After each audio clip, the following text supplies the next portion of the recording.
આવી અક્ષરધામથી અવનિમા ઐશ્વર્ય મુક્તો લયી શોભે અક્ષર સાત સુંદર છબી લાવણ્ય તેજોમયી કરતા દિવ્ય સદા રહે પ્રગટજે સાકાર સર્વોપરી સહજાનંદ કૃપાળુને નિત્ય નમો સર્વાવતારી હરી. મંગલમૂર્તિ મહાપ્રભુ શ્રી સહજાનંદ સુખરૂપ ભક્તિધર્મ સુત શ્રી હરિ સમરુ સદાય અનુપ કૃપા કરો મુજ ઉપરે સુખનિધિ સહજાનંદ ગુણ તમારા ગાવવા બુદ્ધિ આપજો સુખકંદ.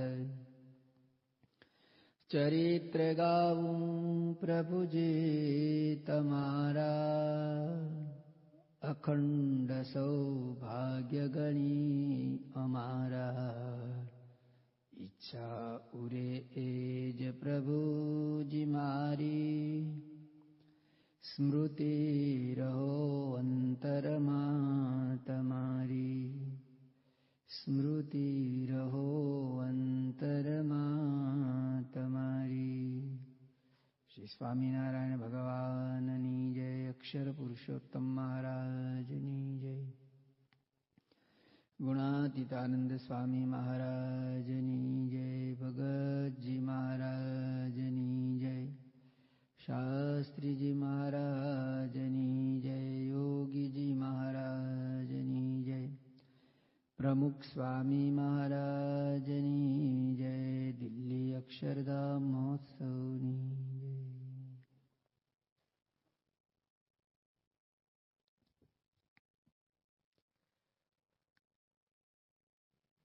મુક્તાનંદ સ્વામીના આખ્યાન આપણે સાંભળી રહ્યા છીએ. મહારાજની આજ્ઞાથી મુક્તાનંદ સ્વામીનું મંડળ ધાંગધ્રાની અંદર જાય છે. મહારાજે એ વખતે સંતોને આજ્ઞા કરેલી કે 5 ઘરે ભિક્ષા માગવા માટે જવું અને 5 ઘરેથી ભિક્ષામાં જે કંઈ મળે એ ખાવાનું અને ન મળે તો હરી ઈચ્છા. એકના એક ગામમાં 2-3 મહિના સુધી રહેવાનું હોય, નાનું ગામ, તો ત્યાં આગળ ભિક્ષા મળે ન પણ મળે. અને એ વખતે શરૂઆતના દિવસો હોય. સ્વામિનારાયણ ભગવાન એમના સંતો પ્રત્યે એટલો મહિમા ભાવ આ ન હોવાને કારણે સંતો માધું કરી ભિક્ષા માગવા માટે જતા, પણ કોઈ જગ્યાએથી ભિક્ષા મળે ન મળે. એમાં પણ વળી જ્યારે દુષ્કાળનું વર્ષ આવે ત્યારે તો કંઈ નક્કી જ નહીં, કારણ કે પોતાને જ ખાવા માટે કંઈ ન મળતું હોય તો બીજાને શું આપે. એટલે સંતોને ભિક્ષા મળવી બંધ થઈ ગઈ. પછી શું કરવું? તો ગામની ભાગોળે એક તળાવ હતું, એનું નામ લખોટા તળાવ. તે લખોટા તળાવની પાળે ઝાડ નીચે સંતોનો ઉતારો હતો. મુક્તાનંદ સ્વામી જેવા આવા મોટા સંત છે, છતાંય એમને ઉતારા માટે કોઈ હરિભક્તોનું ઘર આવાસ નથી, પણ ગામની ભાગોળે ઝાડ તળે સંતોનું મંડળ ઉતરેલું છે અને 50 સંતો સાથે છે. આમે 50 માણસનું મોટું કુટુંબ હોય. તમે 5 માણસનું કુટુંબ ચલાવો છો તો અમને અત્યારે ખ્યાલ આવે છે એક કુટુંબને ચલાવવામાં કેટલી બધી વસ્તુ સીધું સામગ્રી જોઈએ. 50 સંતોનું મંડળ હોય, ગામમાં ભિક્ષા માગવા માટે જાય. 5 ઘરે ભિક્ષા માગવાની. આપણે સમજી શકીએ છીએ કે 5 ઘરેથી કોઈ દિવસ 50 માણસનું મળે જ નહીં. હા, એવું કરી દીધું હોય કે બધા સંતોએ જુદા જુદા જવાનું ને 5-5 ઘરે એક એક સંતે ફરવાનું, તો પછી 5 ટાઈમનું મળે. આ તો આખા મંડળના જે સંતો ભિક્ષા માગવા માટે ગયા એમાં ટોટલ 5 ઘરે ભિક્ષા માગવા માટે જવાનું. એક ઘરેથી એક રોટલો મળે, કોઈ જગ્યાએથી મુઠ્ઠી દાળ મળે, ચપટી ચોખા મળે, કે કંઈ ગઈકાલનું પડ્યું હોય એવું થોડું ઘણું મળે. તો આમાં તો 50 સંતોને કોઈ રીતે પૂરું થાય જ નહીં. આવું જ્યારે બન્યું ત્યારે સંતોએ પોતાની વાસ્તવિક પરિસ્થિતિ મહારાજને જણાવી કે મહારાજ, આવી મુશ્કેલી છે તો શું કરવું?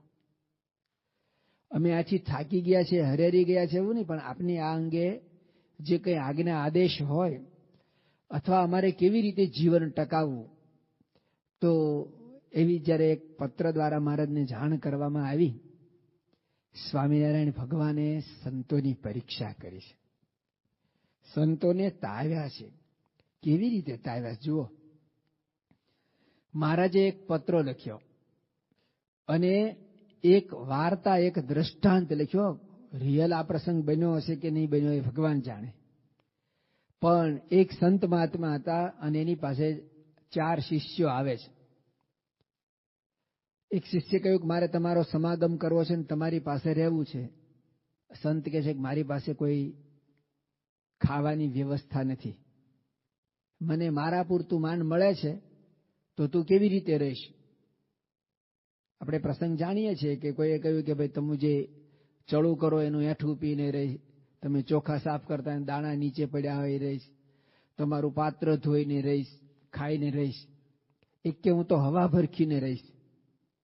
આ 4ની વાત મહારાજ કાગળમાં લખીને મોકલે છે. આપણે આવું તો નથી ને. પછી સંતોએ જાણ્યું કે શરીર હશે ને તો જ સાધના થઈ શકશે, શરીર હશે તો જ શ્રીજીની પ્રસન્નતા પ્રાપ્ત કરીશું, શરીર હશે તો જ શ્રીજીનો સંદેશો ગામો ગામ પહોંચાડી શકીશું, અને શરીર હશે તો જ શ્રીજી મહારાજની સ્વરૂપની નિષ્ઠા આપણે કરાવી શકીશું. આ પત્ર વાંચીને સંતોને સુરાતન ચડી ગયો કે કંઈ વાંધો નહીં, મહારાજ તો આપણી સાથે છે ને. અને લખોટા તળાવની અંદર કાછિયા લોકો એટલે કે શાકભાજીનો વેપાર કરતા ને એ લોકો શાકભાજી ધોવા માટે ત્યાં આગળ આવે. સડી ગયેલા, પીળા પડેલા, નકામા શાકભાજીના જે પાંદડા ફેંકી દે ને એ પાંદડા ખાય અને સંતો નિર્ગમન કરવા લાગ્યા. આવી રીતે જીવન જીવે છતાં પણ આવા જ કપડાધારી બીજા જેને બાવા કહીએ એવા બાવાઓએ ઉપાધિ કરી અને ત્યાંના ધાંગધ્રાના એ વખતના જે નવાબ રાજા હોય એની પાસે ફરિયાદ ગઈ. આમ તો સંતોને હેરાન કરવા લાગ્યા, મારવા લાગ્યા. એટલે પછી સંતોએ પણ રાજા સાહેબને જણાવ્યું કે ભાઈ આવી રીતે અમે અહીંયા આગળ રહીએ છીએ અને સત્સંગ કરીએ છીએ તો અમને આ લોકો તરફથી આવો ત્રાસ છે. એ લોકોએ પણ ફરિયાદ કરી કે આ સાધુઓ ગામને બગાડે છે. સાધુઓ ગામને બગાડે એટલે વ્યસન છોડાવે, એટલા માટે ગામને બગાડે. તો પેલા જે સાધુ પેલા બાવાઓ હતા ને એની પાસે તો પૈસા હતા, એમની પાસે તો સાધન સામગ્રી હતી. એટલે એ વખતના રાજાને થોડી લાંચ રૂશ્વત આપી અને પછી આ સંતોએ પણ જ્યારે આ ફરિયાદ કરી, રાવ કરી, ત્યારે રાજાએ ન્યાય આપ્યો કે પાડે પાડા લડે એમાં અમે શું કરીએ. યોગીજી મહારાજ પરમ પૂજ્ય સંત સ્વામી આ દ્રષ્ટાંત આપતા આ પ્રસંગ કહેતા ત્યારે કહેતા કે ક્યાં પાડા અને ક્યાં ગાય. તો ગાય જેવા સંત, ગરીબ ગાય જેવા સંતો હતા, પણ રાજાએ પણ આવો ન્યાય કર્યો. સંતોએ સહી લીધો, ફરી મહારાજને જણાવ્યું કે મહારાજ આવું છે તો શું કરવું. એ વખતે મહારાજે સંતોને બહુ સરસ વાત કરી અને નરસિંહ મહેતાનું જે પદ એ સંભળાયું. મુક્તાનંદ સ્વામી સમજી ગયા કે મહારાજની ઈચ્છા છે કે ગમે તેમ થાય પણ આ સત્સંગ છોડવાનો નહીં અને કોઈ દિવસ દેહી કોઈ ફરિયાદ કરવાની નહીં. મુક્તાનંદ સ્વામીએ એ પ્રસંગનું એક પ્રચલિત પદ લખ્યું. મધ્યના 47ના વચનામૃતમાં આ પદની સત્સંગી માત્રને શીખવાની મહારાજની આજ્ઞા છે અને એ પદને મહારાજે પણ એ વખતે વચનામૃતમાં મૂક્યું છે, ઉલ્લેખ કર્યો છે. પ્રચલિત પદ છે. મારા વાલાજી શું વાલ પદીસે રે, તેનો સંગ સિદ્ધ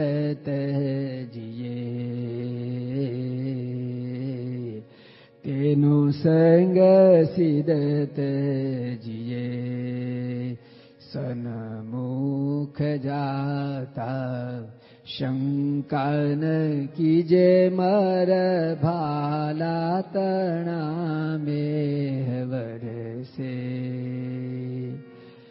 સન્મુખ જાતા શંકા ન કીજે મર ભાલા તણા મેહ વરસે હંસજી હરિજનને મળશે હંસજી હરિજનને મળશે કાચી તે કાયા પડશે રે તેનો સંગ સિદત જીએ મારા વાલાજી શું વાલ પદીસે રે તેનો સંગ સિદત જીએ શૂળી ઉપર શયન કરાવે તોય સાધુને સંગે રહીએ શૂળી ઉપર શયન કરાવે તોય સાધુને સંગે રહીએ. આવા મહિમાસભર કીર્તન સાંભળી મહારાજ પોતે પણ ખૂબ રાજી થાય છે. મુક્તાનંદ સ્વામીની આ જે દ્રઢતા છે એ જોઈ મહારાજ ખૂબ પ્રસન્ન થાય છે. મુક્તાનંદ સ્વામી કેવા સંત હતા. મહારાજે પોતે એની વાત કરતા કહ્યું છે કે મુક્તાનંદ સ્વામી પોતે એક તો કવિ હતા. આવતીકાલે એમના કેટલાક કવિતાના જે પદો છે એ પદોની અંદર કેવી ઉચ્ચ કોટીની ભાવનાઓ છે, કેવા ઊંચા શબ્દો વાપરેલા છે, કેવી એની અંતરની ભાવના છે આપણે જોઈશું. પણ મુક્તાનંદ સ્વામી કવિ હતા. મુક્તાનંદ સ્વામી કથાકાર હતા. રામાયણની જ્યારે કથા કરતા અને એવી જ રીતે સ્વામિનારાયણ ભગવાનના સમયની અંદર પણ કથા કરતા તો 1000 માણસ બેઠા હોય તો 1000 માણસના પ્રશ્નોનું સમાધાન થાય. ગુણાતીતાનંદ સ્વામીએ મુક્તાનંદ સ્વામીની વાણીને ગંગાના પ્રવાહનો ઉપમા આપી કે ગંગાના પ્રવાહમાં કોઈ ટકી ન શકે. એ મુક્તાનંદ સ્વામી જ્યારે વાતો કરતા હોય ત્યારે વચ્ચે કોઈને કોઈ પણ પ્રકારના વિચાર પણ આવે નહીં. સૌ મહારાજમય થઈ જાય એવી સુંદર તેઓ કથા કરતા. મુક્તાનંદ સ્વામી લેખક પણ હતા. કેવી રીતે લેખક હતા આગળ આપણે જોઈશું. તો એમણે ઉત્તમ પ્રકારના ગ્રંથો પણ લખ્યા છે. મુક્તાનંદ સ્વામી સારા ગાયક હતા. બહુ સારું ઊંચું પ્રકારનું તેઓ શ્રી શાસ્ત્રીય ગાઈ શકતા અને વાદ્યના વાદક હતા. વીણા વગાડી શકતા અને બીજા બધા વાજિંત્રો પણ વગાડી શકતા. મુક્તાનંદ સ્વામી વૈદ્ય હતા. કાર્યાળીનું 10મું વચનામૃત છે એમાં એનો પ્રસંગ આવે છે ને કે મહારાજના શરીરે કસર હતી અને મહારાજે લાંબો હાથ કરી અને સ્વામીને કહ્યું કે સ્વામી અમારી નાડી જુઓ. મુક્તાનંદ સ્વામીએ નાડી જોઈને કહ્યું મહારાજ કસર તો બહુ છે, સમગ્ર સત્સંગ સમાજમાં કસર છે, કારણ કે તમારા શરીરે સારું ન હોય તો સમગ્ર સત્સંગ સમાજ માટે સારું ન કહેવાય. તો તેઓ નાડી પરીક્ષક હતા. વિદ્વાન પણ હતા. કથા કરવી અને વિદ્વત્તા હોવી એ બંનેમાં બહુ ફરક છે. મુક્તાનંદ સ્વામી સ્વામિનારાયણ સંપ્રદાય શાસ્ત્રોક્ત છે ને એ પ્રતિપાદિત કરી શકે ને એવા જબરજસ્ત વિદ્વાન હતા. એ પ્રસંગ પણ આપણે હમણાં જોઈશું. પછી આવું બધું હોવાને એની અંદર પાછા એવા જ ગુણિયન હતા. સબગુણ પૂરન પરમ વિવેકી. મુક્તાનંદ સ્વામીના જીવનની અંદર તમામ ગુણો હતા. એની સાથે સાથે એક બહુ જ મોટી વિશેષતા એ હતી કે અત્યંત રૂપવાન હતા.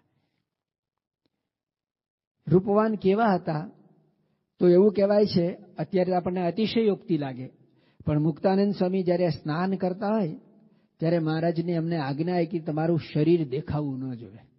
સ્નાન કરતા હોય ત્યારે તો શરીર ઉપરથી કપડું ઉતારવાનું હોય ને, ઉપરનું કપડું તો ઉતારી જ લે ને.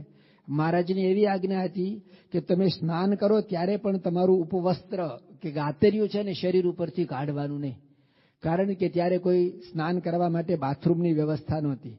ખુલ્લામાં સ્નાન કરવાનું હોય, નદી તળાવમાં સ્નાન કરવાનું હોય તો બીજા સંતો ઉપરનું ગાતરિયું નીચે ઉતારીને સ્નાન કરતા હોય.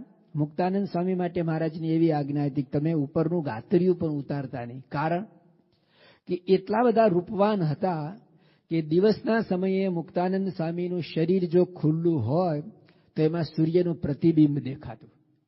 અત્યારે માણસને અતિશયોક્તિ જેવું લાગે, પણ આવા રૂપવાન હતા, રૂપ અને ગુણે યુક્ત આ મુક્તાનંદ સ્વામી હતા.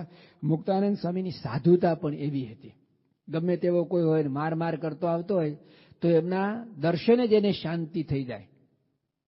એ ક્યારેય એમના જીવનની અંદર ક્રોધ એમણે કર્યો જ નથી.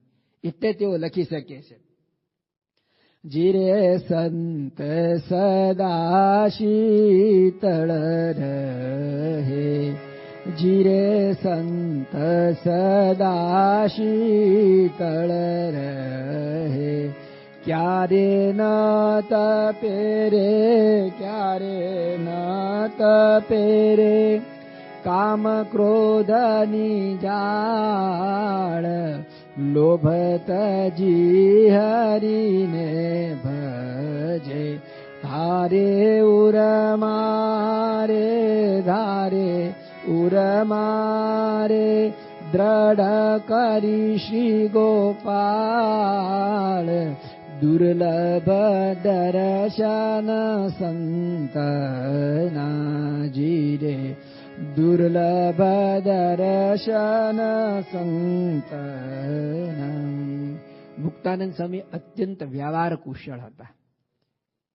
તુલસીદાસના મંદિરની મહંતાઈ સંભાળી અને એક અઠવાડિયામાં તો મુક્તાનંદ સ્વામીને સમગ્ર આશ્રમનો કારભાર સોંપી દીધો. વ્યવહાર કુશળતા કેવી હશે આ દ્રષ્ટાંતથી, આ પ્રસંગથી આપણને ખ્યાલ આવે છે. તો એવા વ્યવહાર કુશળ હતા અને આ બધાના શિરમોડ સમા એ સાચા અર્થમાં મુમુક્ષુ હતા. વચનામૃતની અંદર એમણે 91 પ્રશ્ન પૂછેલા છે, પણ પ્રત્યેક પ્રશ્ન એમની મુમુક્ષુતાને શું કહેવાય બહાર લાવે છે કે મુક્તાનંદ સ્વામીની કેવી ઉત્તમ પ્રકારની મુમુક્ષુતા હતી. મુક્તાનંદ સ્વામી આવી રીતે સબગુણ પૂરણ, બધા જ ગુણોની અંદર ગુણિયલ પૂરણ હોવાય છતાં પણ એમના જીવનના એક બે પ્રસંગો એવા છે કે જેના પ્રમાણિકતાનું આપણને ખાતરી અપાવે છે કે કેટલા પ્રમાણિક હતા. એમાંનું એક લોયાનું 6ઠું વચનામૃત છે. એ વચનામૃતની અંદર આમ તો શ્રીજી મહારાજે મુક્તાનંદ સ્વામીની બહુ વચનામૃતોમાં પ્રશંસા કરી છે. લગભગ 12 જેટલા વચનામૃતની અંદર મહારાજે મુક્તાનંદ સ્વામીની પ્રશંસા કરી છે. એમાં પહેલી વાત લખી છે સારંગપુરના 3જા વચનામૃતમાં કે જે દિવસે અમે પ્રથમ લોજપુરમાં મુક્તાનંદ સ્વામીને દીઠા અને અદ્યપી પર્યંત મુક્તાનંદ સ્વામીને ચડતો ને ચડતો રંગ છે. આપણે જુઓ સત્સંગની અંદર આવીએ ને ત્યારે આપણો ચડતો રંગ હોય, આપણો ઉત્સાહ, ઉમંગ અને આમ કંઈક કરી છૂટવાની ભાવના હોય. અને થોડાક દિવસ સત્સંગ કરીએ, સત્સંગની અંદર આવીએ ને, સત્સંગની ખીચડી પચી જાય ને એટલે પછી જુઓ દશા. શોધી આવ્યો તું સત્સંગમાં રે, ભજવાને ભગવાન આવ્યો તો એ તારા અંગમાં રે, નહોતા મોટપમાન. ત્યારે નિર્માની હોઈએ ને, નિર્માની થવાની ઈચ્છાવાળા હોઈએ, મુમુક્ષુ હોઈએ, પણ શોધી આવ્યો તું સત્સંગમાં રે, ભજવાને ભગવાન આવ્યો તો એ તારા અંગમાં રે, નહોતા મોટપમાન. સૌ સંતને શિષ્ય નામતો રે, થઈ દાસાનું દાસ. સંતોને પગે લાગે ને, ચરણ ઘસી લે અને પછી ધીરે ધીરે છે ને પ્રગતિ થતી જાય. પછી આમ વાંકો વળે, ચરણ સ્પર્શ ન થાય પણ વાંકો વળે, પછી નમન કરે, પછી ઢીચણે અડે, પછી છાતી સુધી આમ કરે સામ સામે આમ, અને પછી માથે હાથ મૂકીને જતો રહે આશીર્વાદ આપીને. શોધી આવ્યો તું સત્સંગ મારે. આ પ્રગતિ આપણી. મુક્તાનંદ સ્વામીને છેક સુધી આવી છે. શું કહેવાય, મહારાજે પ્રશંસા કરી છે કે જે દિવસે મેં પ્રથમ લોજપુરમાં દીઠા એવા ને એવા અદ્યપી પર્યંત એમનો ચડતો ને ચડતો રંગ છે. એટલા માટે કહી શકે, પ્રીત કરે પુરુષોત્તમ સાથે નિત્ય નવી, પ્રીત કરે પુરુષોત્તમ સાથે નિત્ય નવી, દાજી સમા દેખી કેનું સન્માન જો, મુક્તાનંદ કહે મર્મ ઘણો છે વાતમાં, જાણી લેજો અતિ ઉત્તમ રસ રીત જો, સાંભળ બેની હરી જાની રીત તળી પ્રીત કરે પુરુષોત્તમ સાથે નિત્ય નવી. પહેલે દિવસે પ્રથમ જેવી પ્રીત હોય એવી ને એવી ઉત્તરોત્તર વધતી રહે, એનું પ્રમાણપત્ર મહારાજે આપ્યું છે. બીજી વાત લોયાના 3જા વચનામૃતમાં મહારાજે કહી કે અમે રામાનંદ સ્વામીના દર્શન કર્યા પહેલા 9 મહિના ને 10 દિવસ, મહારાજે 10 દિવસ નથી લખ્યા, 9 મહિના લખ્યું, પણ એ જે સમયગાળો આપણે કહીએ તો 9 મહિના ને 10 દિવસ મુક્તાનંદ સ્વામીની આજ્ઞામાં મહારાજ વર્ત્યા છે. અમે એમને ગુરુ તરીકે સ્વીકારી અને આ પ્રમાણે અમે રહેલા છીએ. પરંતુ મુક્તાનંદ સ્વામીને ક્યારેય અમારા પ્રત્યે એવો શિષ્ય ભાવ નથી. જે દિવસથી અમારા એમને દર્શન કર્યા અને અંતરમાં અમારા પ્રત્યે જે ભાવ એમને ભગવાનપણાનો થયો તે ઉત્તરોત્તર એ ભાવ વધતો રહ્યો છે. સંપ્રદાયની અંદર એવી વાતો કહેવાય છે કે મુક્તાનંદ સ્વામીને 28 વર્ષે મહારાજનો નિશ્ચય થયો, પણ એ નિશ્ચય એટલે પરાપારનો. આપણા બધાનો નિશ્ચય ભેગો કરીએ ને તોય એ કોટીમાં ન આવે એવો અતિ ઉચ્ચ કોટીનો એ નિશ્ચય એમને ત્યારે થયેલો. લોયાના 6ઠા વચનામૃતની અંદર મહારાજ 2 વાત કરે. એક, જ્યારે ભગવાનનો ભક્ત ભગવાનનું ભજન સ્મરણ કરતો હોય અને ભૂંડા ઘાટ સંકલ્પ થાય, અને એ ભૂંડા ઘાટ સંકલ્પ થાય ને કોઈ રીતે ટાળ્યા ટળે નહીં, વિચારે કરીને ન ટળે, આચારે કરીને એટલે કે દેહ કરીને ઊભો થાય, તાળી પાડે, આ કરે તે કરે, ગમે તેવા પ્રયત્ન કરે, તે છતાં પણ ભૂંડા ઘાટ ન ટળે એની નિવૃત્તિ માટે મહારાજ કહે છે કે મુક્તાનંદ સ્વામી જેવા સંત છે ને એમનું નામ સ્મરણ કરવું. મુક્તાનંદ સ્વામીનું નામ આપે છે તો મુક્તાનંદ સ્વામી કેટલા મહારાજના માટે મતે આદર્શ હશે, ત્યારે આવી એક અતિ ઉચ્ચ કોટીની જે વાત છે એમાં મહારાજ મુક્તાનંદ સ્વામીનું કહે છે. ખરેખર સંત માટે મુક્તાનંદ સ્વામીએ ઘણા બધા પદોમાં લખ્યું છે અને એ સાર્થક છે કે એવા જે સંત છે ને એનું સ્મરણ કરવાથી, એમનું નામ લેવાથી, એને યાદ કરવાથી ભૂંડા ઘાટની નિવૃત્તિ થાય છે. એકવાર શ્રીજી મહારાજે મુક્તાનંદ સ્વામીએ જ કહ્યું, આમ તો એમના પ્રાપ્તિના પદોની અંદર એક પદની અંદર મુક્તાનંદ સ્વામી પોતે કહે છે કે મહારાજ માવજી મુજ પર ખૂબ અઢળક ઢળ્યા, મારું મંદિર ધામ કીધું. મારા ઉપર તમે ખૂબ કૃપા કરી છે, અઢળક ઢળ્યા છો. પણ મુક્તાનંદ સ્વામી મહારાજની પાસે નિષ્કપટ થાય છે. આવતું જોબન અનંગ દુઃખ દે ઘણું, તન તણા તાપ તે કેમ સમાવે.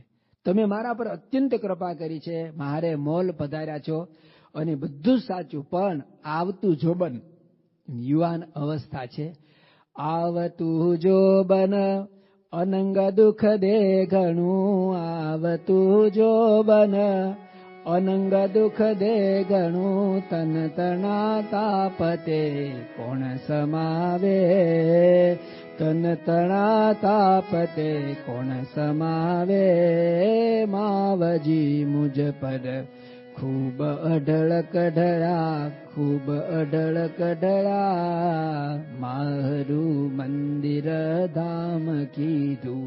મહારાજ એક મારી પ્રાર્થના છે, આવતું જોબન એટલે યુવાન અવસ્થા અને અનંગ એટલે કામદેવ. આવતું જોબન અનંગ દુઃખ દે ઘણું, આ મારે તનની ઉપાધિ. જો શાસ્ત્રીજી મહારાજ ઘણી વખત કહેતા કે સત્પુરુષની ભેળો રે, કે એમ કરે અને સેવે, સેવે ભેળો રે કે તેમ કરે તો કારણ દોષ ન જાય. આપણી જે વાસના છે, કારણ શરીર જે ટાળવું છે ને એને માટે ઘણા એવું કે ભાઈ સંતોનો સમાગમ કરે, સાથે રે, સેવે. આ બધા 3 વસ્તુ છે ને બહુ સારી છે. સેવે એટલે કે સેવા કરે, સાથે રે, સમાગમ કરે. સેવે ભેગો રે, ભેગો રે તો ભીડો પણ સહન કરવાનું આવે, અથવા તો મોટા પુરુષની જે બધી ક્રિયા ગમો અણગમો આ બધું પણ સહન કરવાનું આવે. તો સેવે ભેગો રે ને કે એમ કરે. આ 3 ની અંદર ઘણી વાર સંતો કહે છે આવું કોણ કરે? સેવે એટલે કે સેવા કરે તો નોકર, નોકર હોય એને કઈ આજ્ઞા થાય, અથવા તો ગરજુ. સેવે ભેગો રે, પડ્યો રે, માખી મચ્છર પણ ભેગા જ રહે છે ને. સેવે ભેગો રે અને કે એમ કરે ને એ દાસ અથવા તો નોકર, એને એવું જ કહેવાય. કે એવું તો કોઈ પણ કરે, પણ એટલાથી કઈ કારણ શરીર વાસના એ ટળે નહીં. વાસના ટાળવા માટે શું કે નિર્દોષ સર્વજ્ઞ અંતરાય ટાળે, ભગવાનને નિર્દોષ સમજે અને સર્વજ્ઞ જાણે, અંતર્યામી જાણે કે ભગવાન છે ને તન કી જાણે, મન કી જાણે, જાણે ચિત્ત કી ચોરી, इसके आगे क्या छुपाए, जिसके हाथ में दोरी. ભગવાન બધું જ જાણે છે, સર્વજ્ઞ છે અને પછી ત્રીજું કહ્યું નિષ્કપટ, એની પાસે કોઈ પણ પ્રકારનું કપટ ન રાખે. તો મુક્તાનંદ સ્વામી જાહેરની અંદર આવી વાત કરે છે કે મહારાજ આવતું જોબન અનંગ દુઃખ દે ગણું તન તણા તાપ તે આસ સર્વે પરહરી પ્રીત તમ શું કરી વરી હું વ્રહવંતી નાથ તમને મદન રીપુ મારવા, મદન એટલે કામદેવ, મદન રીપુ મારવા તાપને ટાળવા અર્પી હું તન મન નાથ તુજને, મારું શરીર તન મન આ બધું જ મેં તમને અર્પણ કરી દીધું છે, તમે જેમ કહો એમ મારી કરવાની તૈયારી છે, પણ એક એવી દ્રષ્ટિ કરો. અને ખરેખર જ્યારે જાહેરમાં અથવા તો ખાનગીમાં અંતરથી મોટા પુરુષની પાસે નિષ્કપટ થાય ને ત્યારે ભગવાન કૃપા કરતા હોય છે. મુક્તાનંદ સ્વામી પછી કહે છે મીઠી મીઠે માવજી જ્યારે જોયું સર્વે જન, દોષ રહિત દાસ દેખી પછી પ્રભુજી થયા પ્રસન્ન. ભગવાને પછી એક મીઠી દ્રષ્ટિ કરી, અને એક દ્રષ્ટિ થાય ને આપણે જિંદગી પર્યંત સાધન કરીએ, વત તપ જપ સાધન જે કંઈ કરીએ, અને મોટા પુરુષ આપણા ઉપર કૃપા દ્રષ્ટિએ કરીને જુએ. મધ્યનું 7મું વચનામૃત ગઈકાલે થોડો ઉલ્લેખ કર્યો હતો કે ભગવાનનો ભક્તો એના અંતરમાં તો એવી ઈચ્છા છે ભગવાનના ભજનમાં અંતરાય કરે એવો એકેય સ્વભાવ રાખવો નથી. તોય પણ અયોગ્ય સ્વભાવ રહી જાય એનું શું કારણ છે? ત્યારે શ્રીજી મહારાજ બોલ્યા છે એને વૈરાગીની દુર્બળતા છે, એની ટાળાની શ્રદ્ધા હોય તોય પણ અયોગ્ય સ્વભાવ ટળે નહીં. ત્યારે વળી મુક્તાનંદ સ્વામી પૂછ્યું છે હે મહારાજ શો ઉપાય કરે ત્યારે વાસના ટળે, સ્વભાવ ટળે? ત્યારે શ્રીજી મહારાજ બોલ્યા છે કોઈ મોટા સંત છે એની અતિશય સેવા કરે અને પરમેશ્વરની આજ્ઞામાં જેમ છે તે મંડ્યો રહે, ત્યારે પરમેશ્વર એને કૃપા દ્રષ્ટિએ કરીને જુએ જે આ બચારો વૈરાગ્ય રહિત છે અને એને કામ ક્રોધાદિક દોષો પીડે છે. આવી રીતે મોટા પુરુષ કૃપા દ્રષ્ટિ કરીને જુએ. અને ભગવાનની કે મોટા સંતની જ્યારે દ્રષ્ટિ થાય ત્યારે એની દ્રષ્ટિએ માત્ર કરીને દોષ માત્ર બળીને ખાક થઈ જાય.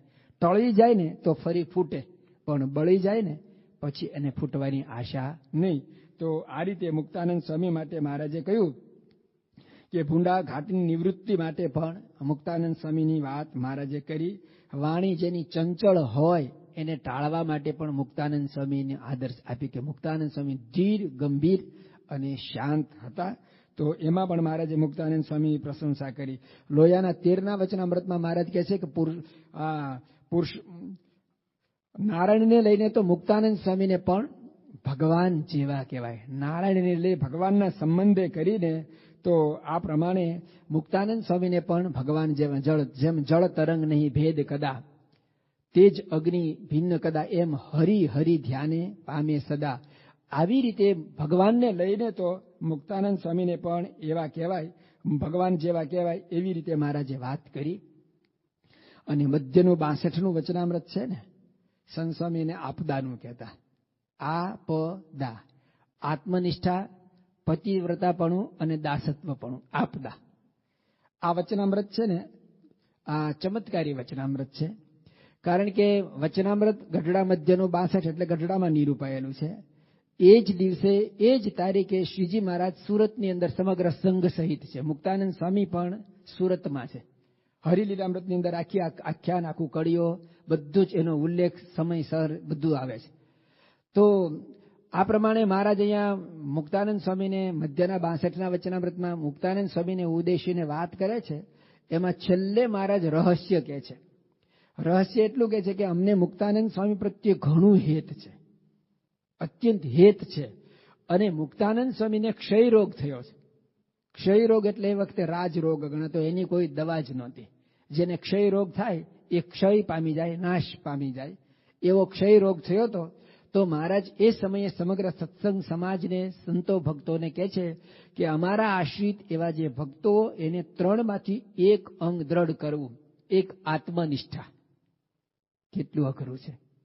બીજું દાસત્વપણું, હાથ જોડીને હજુર રહેવું. અને ત્રીજું પતિવ્રતાપણું, ભગવાનને વિશે પતિવ્રતાની આ ટેક રાખવી. આ 3 વાત કરીને પછી કહે છે કે એવું ન થાય તો ત્રણેય અઘરું દેખાય છે. તો કે જેને આવું હોય એવા સંતને વિશે આત્મબુદ્ધિ રાખવી અને પછી મહારાજ કહે છે કે આ જે એને વાત કરી છે ને એ બહુધા તો મુક્તાનંદ સ્વામી સારું કરી છે, કારણ કે એમને ક્ષય રોગ થયેલો છે અને રખેને એમનો દેહ પડી જાય. અને મુક્તાનંદ સ્વામી પણ હાથ જોડી કે હા મહારાજ, હું પણ એમ સમજુ છું કે આ વાત મારા માટે જ કરી છે. એમને દાસત્વપણું પણ હતું, આત્મનિષ્ઠા પણ હતી. આપણે સૌ જાણીએ છીએ કે મુક્તાનંદ સ્વામી ને બ્રહ્માનંદ સ્વામી બંને વિચરણમાં છે. અને એક ગામની ભાગોળેથી પસાર થયા ને તો ત્યાં આગળ એક બાવાએ મુક્તાનંદ સ્વામી ને બ્રહ્માનંદ સ્વામીને આમંત્ર્યા. ઘરે ગયા ને એટલે ઘરમાં પૂરી દીધા. ઘરમાં પૂરી, બારે સાંકળ વાંચી અને પછી છરો ઘસવા લાગ્યો, શાર્પ કરવા લાગ્યો. આમાં કોઈએ પૂછ્યું કે કેમ કરે તો કે આમ સ્વામિનારાયણના મુંડિયા લાગમાં આવ્યા છે ને નાક કાન કાપવા છે. એ બોલ્યો, બ્રહ્માનંદ સ્વામીએ સાંભળ્યું, મુક્તાનંદ સ્વામીએ સાંભળ્યું છે. બ્રહ્માનંદ સ્વામી હલી ગયા કે સમાજની અંદર બધું કરે ને ચાલે, પણ નાક કાન કાપે ને અને એમાંય નાક કપાય ને એ બહુ અઘરું છે. એ સમાજમાં નાક એનું જ કાપતા કે જેણે પંચ વર્તમાનમાંનું એક મોટું વર્તમાન લોપ્યું હોય. નાક ગમે તેનું ન કાપે. કોઈને માર્યો હોય કે નાની મોટી કઈ ભૂલ થઈ હોય એવામાં નાક નહોતું કાપવામાં આવ્યું. નાક કાપવા માટેનું એક જ એ વખતનું દૂષણ સમાજની અંદર પ્રચલિત હતું કે કોઈ ખરાબ કર્મ કરે, અઘટિત કર્મ કરે, દુરાચાર આચરે ને તો જ એનું નાક કપાતું. અને નાક કાપી લે એટલે સાધુનું નાક કપાય તો કેવું એને લાગે. એટલા માટે બ્રહ્માનંદ સ્વામી બહુ ચિંતિત થાય છે અને મુક્તાનંદ સ્વામીને કહે છે સ્વામી આ તો બહુ ખરાબ. જો આવા સમયે આત્મનિષ્ઠા કેટલી, પ્રથમનું 56 કે આત્મનિષ્ઠા છે ને એ અંત સમય ખબર પડે. અંત સમય એટલે જિંદગીના છેલ્લા સમય નહીં, પણ પ્રસંગના અંતે કોઈ પણ પ્રસંગ થાય ને એનો અંત ભાગ આવે ને ત્યારે આપણને ખબર પડે કે આપણી દ્રઢતા કેટલી છે, સમજણ કેટલી છે. મુક્તાનંદ સ્વામી કહે છે કે અનંત જન્મ સુધી સગા સંબંધી બૈરા છોકરા માટે નાક કાન કપાવ્યા છે, આ વખતે ભગવાન માટે પણ એ જરાય ચલિત થતા નથી. પછી તો આવી એમની દ્રઢતા જોઈને રે તેની મદદ કરે મોરારી. રાઘવજત નામનો કોઈ એક માણસ ત્યાંથી નીકળે છે, પેલા બાવાને શરો ઘસતો જોઈને પૂછે એટલે શું કરે તો કે શરો ઘસું. કેમ કે સ્વામિનારાયણના મુંડિયા અંદર પૂર્યા છે ને એના માટે. અને ભગવાને એનામાં પ્રવેશ કરી અને એ બંનેને જેમ જગન્નાથપુરીની અંદર મહારાજાની સામસામા બેને લડાવ્યા હતા એવી રીતે રાઘવજત વચ્ચે પડી છે અને આ પ્રમાણે બંને સંતોનો છુટકારો થાય છે. પણ મુક્તાનંદ સ્વામીને એવી જબરજસ્ત આત્મનિષ્ઠા પણ હતી કે આવા સુખ દુઃખના પ્રસંગે, આવા વિકટ પરિસ્થિતિની અંદર પણ મહારાજ પ્રત્યેની એમની જે શ્રદ્ધા એ ક્યારેય ચલિત થતી નહીં. બીજો એક પ્રચલિત પ્રસંગ આપણે સૌ જાણીએ છીએ, પ્રસંગ રમૂજી છે. હરિલીલામૃતમાં એનું ખૂબ સુપેરે વર્ણન કર્યું છે. વધારે પડતો આ પ્રસંગ બ્રહ્માનંદ સ્વામીનો છે, પણ એમાં મુક્તાનંદ સ્વામીની સાધુતા બહાર આવે છે, શિરમોડ બને છે. પ્રસંગ એવો છે કે બ્રહ્માનંદ સ્વામી બીમાર થાય છે અને હવે એમનો દેહ ટકે એવો નથી. એટલે જ્યારે બધાને આ ખબર પડી એટલે મહારાજને બધા વિનંતી કરે છે કે મહારાજ કોઈ પણ ભોગે બ્રહ્માનંદ સ્વામી તો રહેવા જ જોઈએ, કારણ કે બ્રહ્માનંદ સ્વામી હોય તો જ તમારી મૂર્તિનું સુખ આવે. તમે રસઘન મૂર્તિ છો, પણ એ મૂર્તિનો રસ બારે લાવવાની કળા કૌશલ્ય બ્રહ્માનંદ સ્વામીમાં છે. એટલે મહારાજને હસાવે, રમાડે, આ બધા જે આનંદ પ્રમોદ થતો હોય અને એ બ્રહ્માનંદ સ્વામી જો ન હોય તો એટલે બધાએ મહારાજને પ્રાર્થના કરી. મહારાજ કે પણ એની આવરદા તો પૂરી થઈ ગઈ છે.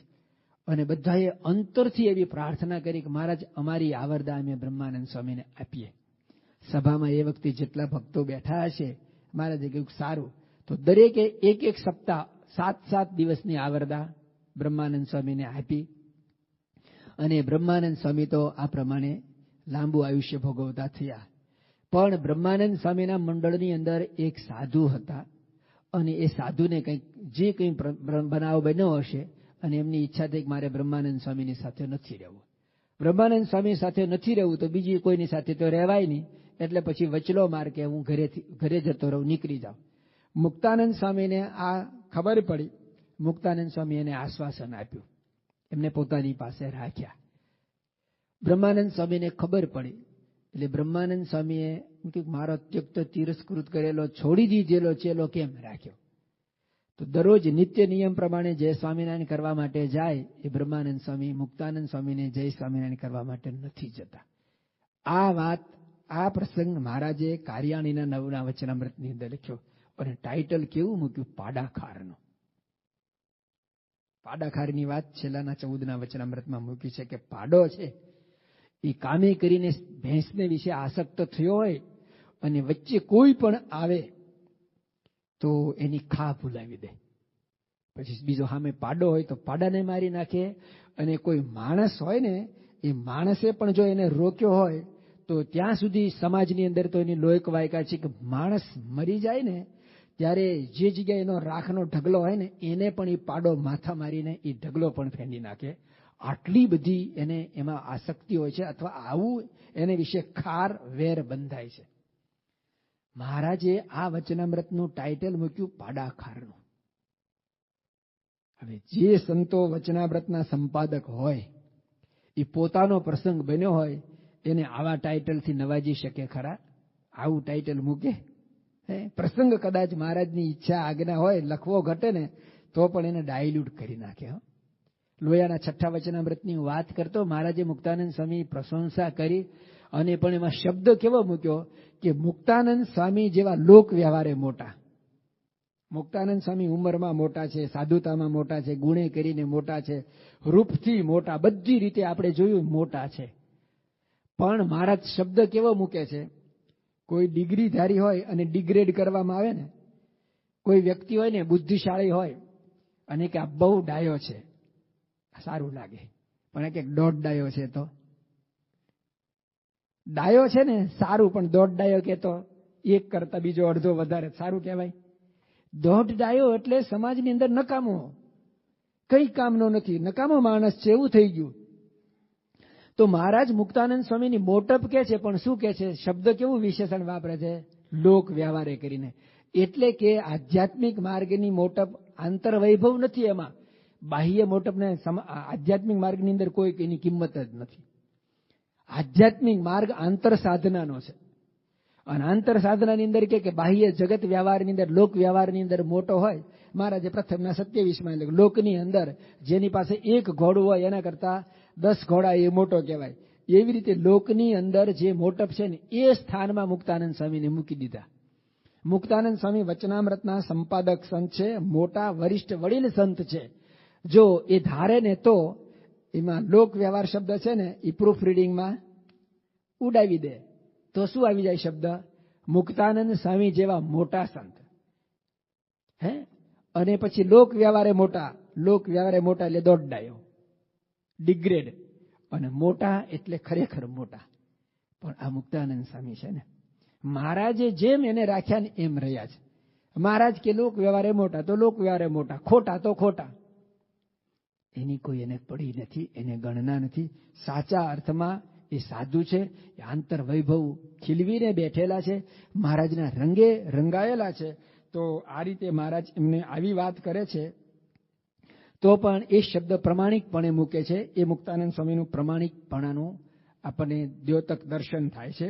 અંત્યના 24ના વચનામૃતમાં મહારાજ કહે છે કે મુક્તાનંદ સ્વામીને વિશ્વાસનું અંગ. મહારાજ ગઢાળી જમવા માટે જવાના છે. આંબા શેઠનું આમંત્રણ છે. પ્રસંગ એવો છે કે આંબા શેઠે મહારાજને કહ્યું કે કેટલા સંતો આવશો? મહારાજે કહ્યું કે 5. તો કે બસ. મહારાજ કે 50 લાવીશું. તો કે બહુ સારું. આંબા શેઠની પણ એટલી જ લિમિટ હતી, 50 આવે તો સારું. અને મહારાજ તો 5 ને 50 ને બદલે એક મીંડું વધારીને ગયા, 500 સંતોને લઈને ગયા. અને મહારાજ મુક્તાનંદ સ્વામીને પૂછે છે કે સ્વામી, એક શેર જેટલા ચોખા હતા. એ ચોખા બતાવીને મહારાજ મુક્તાનંદ સ્વામીને પૂછે કે સ્વામી, આટલામાંથી કેટલા માણસ જમે? મુક્તાનંદ સ્વામી પહેલી તો વાત એવી કરી કે મહારાજ આપ ધારો એટલા. મહારાજ કે ના, પણ આટલા ચોખામાંથી ખરેખર રસોઈ બનાવે તો કેટલા જમે? મુક્તાનંદ સ્વામીને રસોઈનું પણ જ્ઞાન છે. એમને કહ્યું કે મહારાજ આટલા ચોખાની રસોઈ બનાવી હોય તો 10 માણસ જમે. મહારાજ કે બસ 10 જ જમે, વધારે? એમ કરતા કરતા મહારાજની ઈચ્છા જોઈ મુક્તાનંદ સ્વામી વધારતા ગયા કે મહારાજ કે આમાંથી 500 માણસ પણ જમે. અને મહારાજને આજ એમની આગળ કહેવરાવવું હતું કે અમે ધારીએ એટલા માણસ આમાંથી જમે, 500 જમે ને 5000 પણ આમાંથી જમે. એકવાર મહારાજના હાથમાં રૂમાલ છે. મહારાજે મુક્તાનંદ સ્વામીને પૂછ્યું કે આ શું છે? બધાને ખબર પડે, 5 વર્ષનો છોકરો હોય ને તો એ કહી શકે કે આ રૂમાલ છે, એમાં પૂછવાનું ન હોય. તો મુક્તાનંદ સ્વામી કહ્યું મહારાજ રૂમાલ છે. મહારાજ કે તલવાર છે. મુક્તાનંદ સ્વામી કોઈ પણ પ્રકારની શંકા વગર કે હા મહારાજ તલવાર છે. મહારાજ કે ના, અને તલવાર બતાવીને કે આ રૂમાલ છે. હા મહારાજ રૂમાલ છે. કારણ કે રૂમાલ અને તલવાર નામ પડાવનાર કોણ? પાડનાર તો હું તમે આપણે આપણા જેવા હોઈએ. કોઈએ પણ સમાજની અંદર કોઈ વસ્તુ જોઈ એનું નામ પાડ્યું, પણ એની અંદર પ્રેરણા કરવા વાળા કોણ? પ્રેરણાદાતા કોણ? આજ સુધી અમને ખબર છે કે પ્રેરણાદાતા તો પરમેશ્વર છે, અને એ પરમેશ્વર તમે છો. તો મુક્તાનંદ સ્વામી તલવારને રૂમાલ કહી શકે છે, અને રૂમાલને તલવાર આપણે છે ને કેવા ખાતર કહીએ, હા મારા જાવ ને તમે રાજી. બિરબલ અકબરનો આવો પ્રસંગ આવે છે ને કે અકબરે બિરબલને પૂછ્યું કે શાકભાજીમાં સૌથી શ્રેષ્ઠ શું? અકબરની ઈચ્છા હતી કે રીંગણા સારા, એટલે બિરબલે રીંગણાના વખાણ કરે કે રીંગણા. અકબર બાદશાહ કહે રીંગણા તો શું સારા, ઉનાળાની અંદર તો ચરકા લાગે ને ગરમ પડે ને આન તેને, કા રીંગણા નહીં સારા. અકબર બાદશાહ કે કેમ તમે ઘડીક રીંગણા સારા કહો છો? ના, તો કે હું તો તમારો ચાકર છું, રીંગણાનો નહીં. તમે જેમાં રાજી એ રાજી, મારે ક્યાં એમાં બીજું કશું કરવાનું. મુક્તાનંદ સ્વામીએ કઈ એવી ભાવનાથી અકબર બિરબલનો આ પ્રસંગ જાણે છે અને મહારાજને નથી રાજી કરવા કહ્યું, પણ મહારાજને વિશે એવી નિસ્તર્ક બુદ્ધિ હતી કે ભગવાન જે કે એ ભગવાન તો સમર્થ છે, જે ધારે એને એ કહી શકે. તો આવી રીતે મુક્તાનંદ સ્વામીને વિશ્વાસનું અંગ. પછી બીજું કહ્યું કે મુક્તાનંદ સ્વામીને અમારી પ્રસન્નતા કરવાનું અંગ. મુક્તાનંદ સ્વામીને અમારી પ્રસન્નતાનું અંગ. તો એમના જીવન દરમિયાનમાં આપણે જોઈએ છે વચનામૃતની અંદર જે એમાં પ્રશ્નો છે ને એની અંદર પણ હે મહારાજ તમે કઈ પ્રકારે રાજી, અતિશય રાજી થાવ, રાજી નહીં પણ અતિશય રાજી કેવી રીતે થાવ? તો મહારાજ કહે છે કે મુક્તાનંદ સ્વામીને અમને પ્રસન્નતા કરવાનું એ અંગ. અને છેલ્લે સૌથી શિરમોડ છેલ્લાના 33ના વચનામૃતમાં મહારાજ કહે છે કે મુક્તાનંદ સ્વામી એવા સંત છે કે એને ધન દોલત સ્ત્રી અને પુત્રાદિકનો યોગ થાય અને કોઈ ગમે તેવો ચમત્કાર બતાવે ને તો પણ મુક્તાનંદ સ્વામી છે ને એ ચમત્કારને નમસ્કાર કરે નહીં. એટલે લખી શકે છે ને, પર ચોઈ છે તેને પામર જાણવો, જન નઈ છવું જોગ્ય જાણે, જન નઈ છવું જોગ્ય જાણે, નિષ્કામી તે નારાયણ રૂપ છે, નિષ્કામી તે નારાયણ રૂપ છે, આશાને તૃષ્ણા ઉરમાનાણે, આશાને તૃષ્ણા ઉરમાનાણે, જ્યાં લગી જગત જંજાળ ઉરમાં ખરો, જંજાળ ઉરમાં ખરો, ત્યાં લગી સુરતા ચિતનાવે.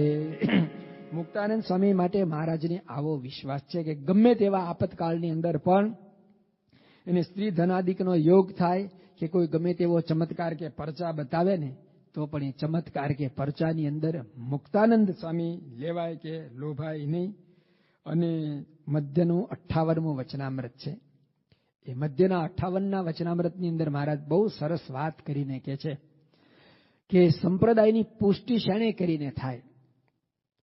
તો કહે છે કે રામચંદ્રજીના ઉપાસકો એને રામાયણે કરીને, કૃષ્ણના ઉપાસકો એને શ્રીમદ ભાગવત આદિ ગ્રંથિ કરીને, એમ અમારા ઉપાસક હોય, અમને જે પોતાના ઈષ્ટદેવ જાણતા હોય એને સંપ્રદાયની પુષ્ટિ તો જન્મથી લઈને અમારા જે અવતાર, અમારા જે ચરિત્રો, એ અમારા ચરિત્રે કરીને સંપ્રદાયની પુષ્ટિ થાય. અને પછી મહારાજ મુક્તાનંદ સ્વામીને કહે છે કે સ્વામી અમે તમને એવી આજ્ઞા કરીએ છીએ કે તમારો દેહ રહે ને ત્યાં સુધી તમારે અમારા ચરિત્રો લખવા. આવતીકાલે એ પ્રસંગને આપણે વિશેષ જોઈશું. પણ મુક્તાનંદ સ્વામીને મહારાજ આવી વાત કરે છે. મુક્તાનંદ સ્વામી કેવું કેટલું સાહિત્ય લખે છે એની વાત આવતીકાલે જોઈશું. પણ આ સાહિત્ય લખવાની જ્યારે વાત આવી ત્યારે હવે સાહિત્ય છે ને બે રીતે લખાય. એક તો ગુજરાતમાં જન્મ છે એટલે ગુજરાતી ભાષામાં, જેને પ્રાકૃત ભાષા કહેવાય કે જે તે પ્રદેશની ભાષા.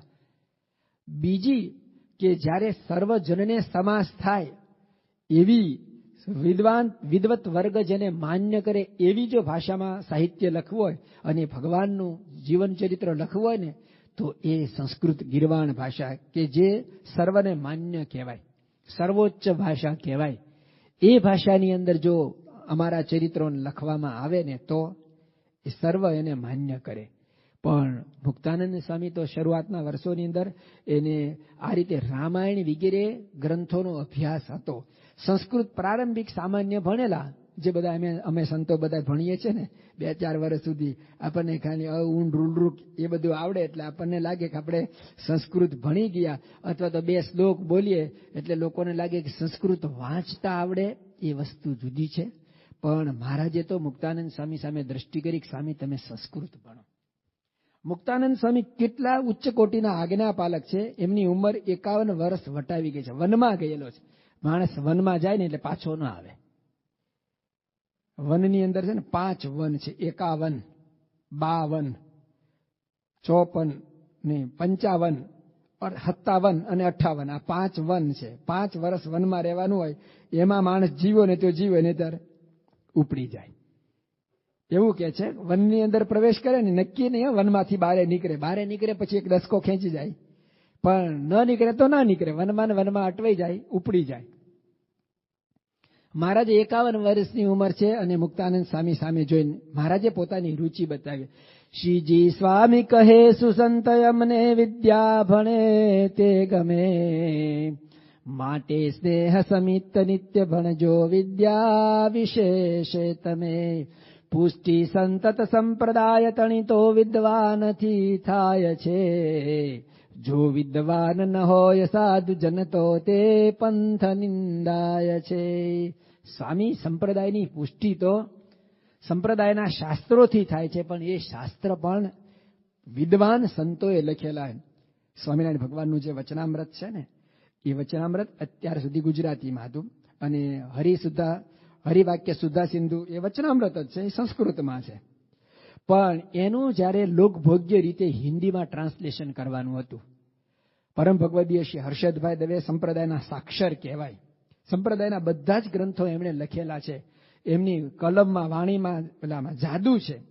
પણ જ્યારે વચનામૃતનું હિન્દીમાં ટ્રાન્સલેશન કરવાનું આવ્યું ને, ત્યારે તો હર્ષદભાઈએ જ બાપાને, પ્રમુખ સ્વામી મહારાજને કહ્યું, બાપા મારાથી એ કામ ન થઈ શકે, કારણ કે મારું હિન્દી એટલું પાવરફુલ નથી. બાપાએ કહ્યું તો આપણે હિન્દીમાં કરવું છે તો શું કરીએ? અને એમણે એક શાસ્ત્રી શોધી કાઢ્યા, રામ સ્વરૂપ શાસ્ત્રી કરીને હતા. હિન્દીના બહુ જ પ્રકાંડ પંડિત હતા અને બહુ જ હિન્દીમાં પ્રભુત્વ હતું. અને એમણે હિન્દીમાં વચનામૃતનું પ્રથમ જે ટ્રાન્સલેશન કર્યું છે ને, રામશંકર શાસ્ત્રીએ કરેલું છે. હવે તમે સારંગપુરનું 7મું વચનામૃત નૈમિષારણ્ય ક્ષેત્રનું વાંચો ને, કે જેમ અતિ તીખી અણીવાળું બાણ હોય અને એને ભીતમાં ઘા કરે ને તો સોંસુર નીચે જાય, અને એ બાણમાંથી થોથું કાઢી નાખ્યું હોય, લો પછી ઉથડકીને પાછું પડે. થોથાનું હિન્દી શું કરવું? ઉથડકીને પાછું પડે. ઉથડકી એનું હિન્દી શું કરવું? એ કોણ હિન્દી કરી શકે? એ જો ગુજરાતમાં જન્મ્યો હોય ને તો એ ઉથડકવું હું ને થોથું હું એનું કંઈક નજીકનો શબ્દ લાવી શકે. બાકી અહીંયા વિદેશની અંદર જે માણસ જન્મ્યો હોય અને એ જ વચનામૃત જે ગુજરાતી છે એનું અંગ્રેજી કરે ને, ઉથડકવાનું અંગ્રેજી શું કરો? આત્મ સ્વરૂપ સ્વામી કઈ થાય? બહુ અઘરું પડે ને. તો મહારાજ મુક્તાનંદ સ્વામીને કહે છે કે કોઈ વિદ્વાન ગ્રંથ લખે અને તમે જે અમારા ચરિત્રો જોયા છે, જાણ્યા છે, માણ્યા છે, એવા તમારા મુખે જો લખાય ને, એની વાત આખી જુદી. અને મુક્તાનંદ સ્વામી 51 વર્ષની ઉંમરે સંસ્કૃત ભણવાનો પ્રારંભ કરે છે. અશક્ય કહેવાય. અને સંસ્કૃત ભણે છે એટલે એશઃ અશ્વઃ ધાવતી, આ ઘોડો છે, ઘોડો દોડે છે, આવું સંસ્કૃત નહીં. પણ મુક્તાનંદ સ્વામી એવું સંસ્કૃત ભણ્યા કે એ વખતે વિદ્વત વર્ગની અંદર એવું કહેવાતું કે કોઈ પણ સંપ્રદાય હોય ને તો એ સંપ્રદાયને વિદ્વાનો માન્ય કરે તો એને સંપ્રદાયમાં સ્થાન મળે, નહીતર એ પંથ કે વાડો કહેવાય, અથવા તો કોઈ બાપુની જગ્યા કહેવાય. સ્વામિનારાયણ ભગવાને સ્વામિનારાયણ સંપ્રદાયની સ્થાપના કરી છે. હિન્દુ સનાતન ધર્મની અંદર આ એક ઉચ્ચ કોટીનો સંપ્રદાય છે. એવું પ્રતિપાદિત જો કરવું હોય તો એ વખતના જે સર્વોચ્ચ વિદ્વાનો હોય એને માન્યતા આપે તો એ સંપ્રદાયમાં સ્થાન પામે. વિદ્વાનો માન્યતા ત્યારે આપે કે એ વખતના 3 જે ગ્રંથ શ્રી ભાષ્ય, ગીતા, ભાગવત અને ઉપનિષદ, આ 3ના ઉપર સંપ્રદાયનું પોતાનું ભાષ્ય એટલે કે ટીકા. ટીકા એટલે આપણે કહીએ ને આ ટીકા કરે છે, નિંદા નહીં, પરંતુ એના ઉપર ગ્રંથ લખે, પોતાનું મનન વિવેચન આપી શકે. આને સંપ્રદાયમાં વિદ્વત ભાષામાં એને પ્રસ્થાનત્રય કહેવામાં આવે છે.